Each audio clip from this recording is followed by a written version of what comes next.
मेरे प्यारे दोस्तों, क्या हाल चाल है। एक बार फिर से आपसे जुड़ने के लिए मैं आपका अपना दोस्त मयंक सर और फिर से आप सभी से मिलने के लिए आ गया हूँ।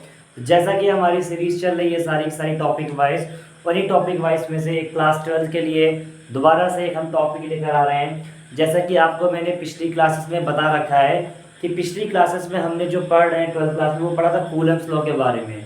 जी हाँ, अगर सबको याद हो तो हम लोगों ने कूलम्स लॉ के बारे में पढ़ा था, जिसका फॉर्मूला होता है F इज इक्वल टू के Q1 Q2 upon are square. तो बेटा उस फॉर्मूले को पढ़ने के बाद उसी फॉर्मूले को हम लोग थोड़ा सा और आगे बढ़ाते हैं और एक टॉपिक लेके आते हैं जिसका नाम है कूलम्स लॉ। इस टॉपिक का नाम है Coulomb's law in vector form. जैसा कि आप सभी को मालूम है कि फोर्स जो होती है ना एक वेक्टर क्वांटिटी होती है। तो जब फोर्स एक वेक्टर क्वांटिटी होती है तो यहाँ पर भी हम कोलम्बियन फोर्स के बारे में बात करेंगे बेटा, ठीक है। तो चलिए आइए स्टार्ट करते हैं। दबा के शेयर करिए, लाइक करिए। तो स्टार्ट करते हैं। यहाँ देखिए, सबसे पहले हमारे पास कोई दो चार्ज हमने ले रखे Q1 और Q2, ठीक है बेटा। और Q1 और Q2 कोई चार्ज लिया है जिनके बीच की दूरी कोई डिस्टेंस r दे रखी है। कुछ देर के लिए हम मान लेते हैं कि दोनों चार्ज कैसे हैं, पॉजिटिव चार्ज हैं। अच्छा, बात छोटी सी क्लास में समझाई जाती है, 9th क्लास में जाते हैं क्या कि अगर सेम चार्जेस हो, कैसे चार्जेस हो, सेम चार्जेस, अगर दोनों सेम चार्जेस होते हैं तो वो दोनों एक दूसरे को क्या करते हैं, रिपेल करते हैं। क्या कहते हैं, रिपेल करते हैं। और अगर अपोजिट होते तो क्या करते हैं, अट्रैक्ट करते हैं। फिलहाल यहाँ पे हमने क्या ले रखा है, दोनों पर सेम चार्ज ले रखा है। अगर दोनों पर सेम चार्जेस हैं तो बताइए यहाँ पे क्या हो रहा है, रिपल्शन हो रहा है। देखो हम लोग बहुत छोटे जब बचपन में थे ना तो मैग्नेट से खेला करते थे। क्या करते, दो मैग्नेट को आपस में ले आते थे। अच्छा, कभी कभी होता था मैग्नेट अट्रैक्ट करके चिपक जाते थे, और कभी कभी होता है कि एक मैग्नेट दूसरे मैग्नेट को आगे की ओर खसका रहा है या सरकाता था, है ना, वो रिपल्शन की वजह से होता है। सेम यहाँ पर भी वैसा हो रहा है कि यहाँ पर हमारे पास दो चार्जेस है, कौन है, Q1 और Q2।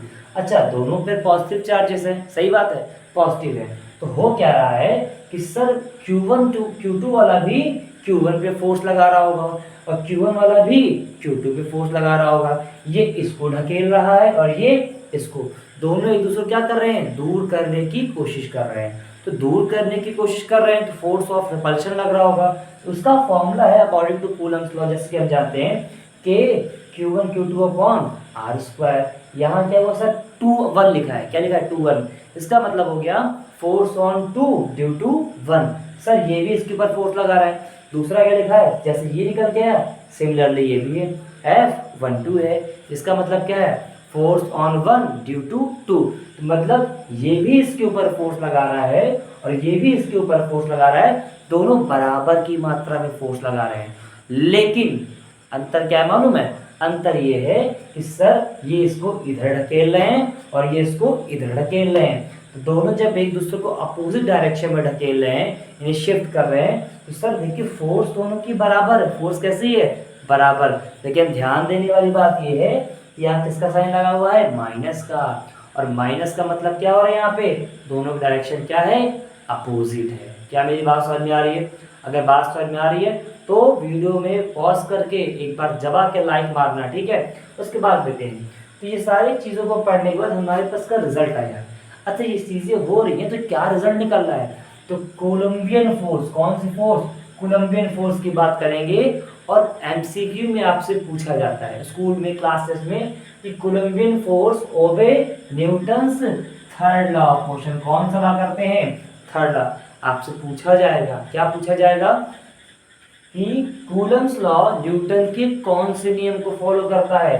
तो पता लगे सर न्यूटन का थर्ड नियम। थर्ड नियम मालूम है ना, मालूम है कि नहीं मालूम है, थर्ड नियम क्या है, थर्ड नियम को हम लोग बोलते हैं, तीसरे नियम को हम लोग बोलते हैं लॉ ऑफ एक्शन और रिएक्शन। जितना आप एक्शन करेंगे उतना ही आप पे क्या होगा, रिएक्शन मिलने वाला है। तो एक तो रिजल्ट ये निकलता है। दूसरा क्या है, बहुत इंपॉर्टेंट है बेटा, ये टॉपिक बहुत इंपॉर्टेंट है क्योंकि यहाँ से छोटे छोटे से क्वेश्चन निकल के आते हैं। जैसे क्या है, Columbian force at along the line joining the centre, क्या, सेंटर ऑफ टू चार्जेस। यानी ये जो मैंने पॉइंट अब यहाँ पे अभी बहुत आसानी से बना दिया कि sir Q1 Q2 point charge लिया, कोई दिक्कत नहीं आई। लेकिन कुछ हाई लेवल के क्वेश्चन है, कुछ बहुत अच्छे क्वेश्चन बनते हैं। यहाँ देखिए सर, मेरे पास अगर कोई चार्ज बनता है तो हम उसकी डिस्टेंस जो है ना उसके सेंटर से नापते हैं। कहाँ से नापते हैं, उसके सेंटर से। ध्यान देना, ये देखिए ये इसकी ये सेंटर है और ये इसका ये सेंटर है। ये होती है इनकी एग्जैक्ट पोजीशन। ये नहीं करना कि सर कुछ बच्चे होते हैं जो यहाँ से नाप देते हैं।